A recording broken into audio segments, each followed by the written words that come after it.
Welcome back, everyone. Michael here with Offshore Citizen. We live in pretty uncertain times. Lots going on in terms of, obviously, there's war in Ukraine, there's supply chain disruptions, we've just come through this crazy period of lockdowns, etc. And who knows what is coming up on the other side. Now, of all the things that are in the cards, some people are concerned about recession. I think that's a legitimate concern. I personally think it's pretty likely that we go into a recession, but we'll see. There's another one that people are talking about, which is food shortage possibilities. Now, we've already seen supply chain disruptions. We've already seen decreases over the last few years in the number of people who could, say, harvest peaches and different fruits, etc., just because of how everything was handled with lockdowns, etc.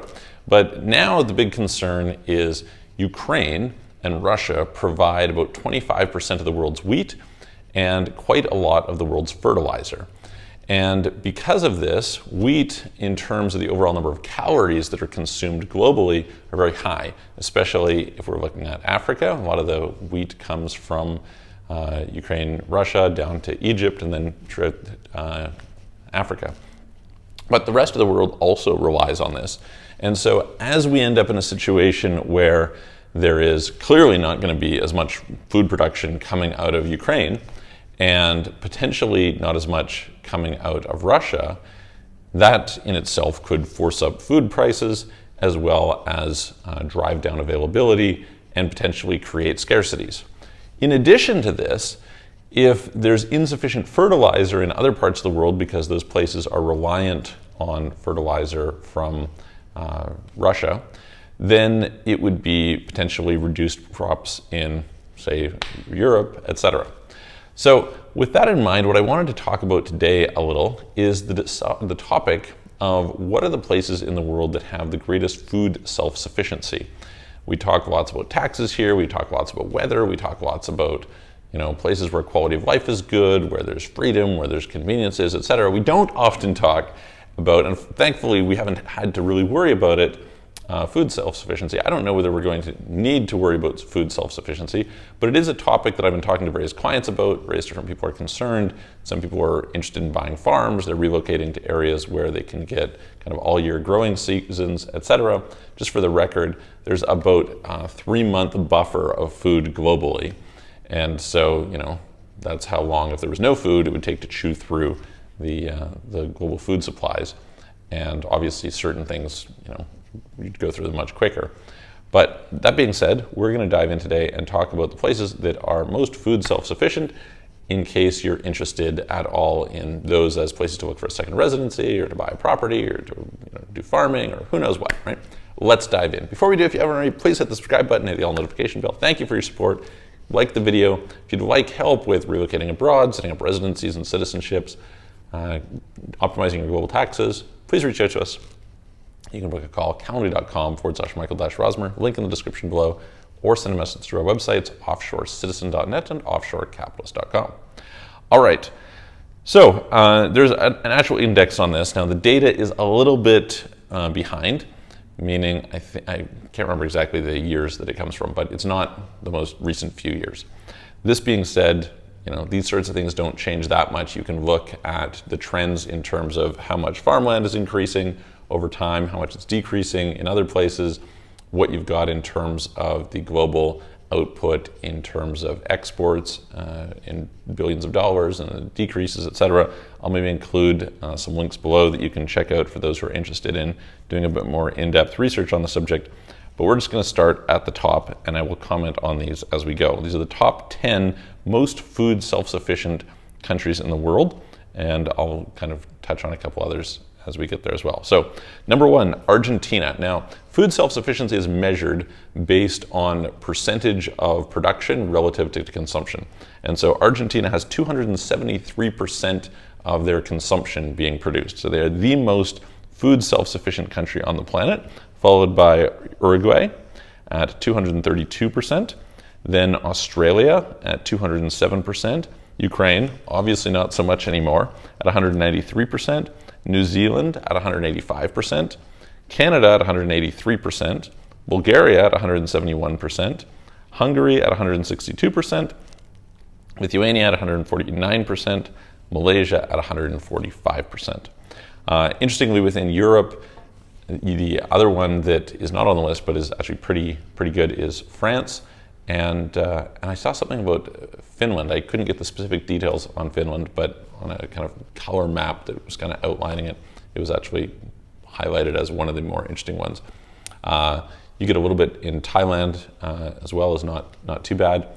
And so yeah, that gives you a bit of an overview of what you've got. Now, the US actually ranks quite high in this. The US is the #1 exporter by far in terms of billions. It just exceeds everybody else. However, of course, they consume a lot. Likewise, there's a lot of production in China, but China also consumes a lot. So, you have some of these trade-offs. Now, if I was to look at this list, obviously there's things that we pay attention to here. So Argentina, I mean, what are the pros and cons of Argentina? Argentina, I think, is a place that probably deserves somewhat more credit and attention than it gets for a few reasons. #1, you can get their passport very quickly, and it's a really good passport. Granted, you have to live there for a couple of years, but hey, that's good. #2, they actually do have tax exemptions for people who newly move there. So that's very good as well. Normally their system is super bureaucratic, it's high tax, etc. But in theory, a person could move there, optimize tax for a few years, get the citizenship, and have a really great passport without too much issue. Again, assuming that it's actually a place that you're willing to spend a few years, but it's not a long time, right? If I was to compare Argentina to Portugal, I'm more certain about getting it, I would say, in Argentina than I am in Portugal, just because of the fact that it's a longer period of time. You're talking about about half the time frame to get the passport. Granted, not an EU passport, but still a powerful passport, so worth thinking about. Uruguay, they have some notable tax exemptions in Uruguay. It's relatively not as easy as Paraguay to get into, but relatively accessible. And so some people are kind of increasingly considering Uruguay. Smaller place, less going on, but still has some good things to offer. Australia, most of our clients are leaving Australia, not going to Australia, but it's clearly a popular place for people who are employed and looking for employment opportunities, etc. More difficult again to go to. Ukraine, obviously off the list. New Zealand, I've talked before about how New Zealand has actually some pretty good exemptions early on. So you can go for the first few years to New Zealand and not pay tax on foreign income. It's pretty popular for billionaires to have kind of bunkers down there, and you can get citizenship relatively quickly, which again is a really top tier citizenship. So something to consider. Canada, we've obviously talked about Canada. Again, you can get a passport, not too long, but unfortunately the taxes there are quite bad. Maybe you want to live there. It's kind of in the same category as Australia. Australia and Canada are very comparable. New Zealand, I would say a little bit more attractive in that regard. Bulgaria, I obviously have had residency in Bulgaria for a number of years, and it is a country that is pretty favorable, and I think it's probably an underrated country for the right type of people who are looking for certain things, and I've discussed that in some previous videos. Hungary, little more attractive on the lifestyle side for most people than Bulgaria is, a little less attractive in terms of how much you're going to save, etc. Both of those places are not great for getting citizenship now that Bulgaria's gotten rid of theirs, or their citizenship by investment, but very easy to maintain. In both of these countries, you can have residency without having to spend any time there, so that's very interesting. Lithuania, kind of, I would say a little bit lower quality than Hungary, but not too bad. And Malaysia, of course, I'm a big fan of Malaysia, although they kind of made MM2H less attractive, but still gives you some idea of places that you may want to consider. And yeah, let me know what you guys think in the comments below, and I'm going to look forward to seeing you on the next video.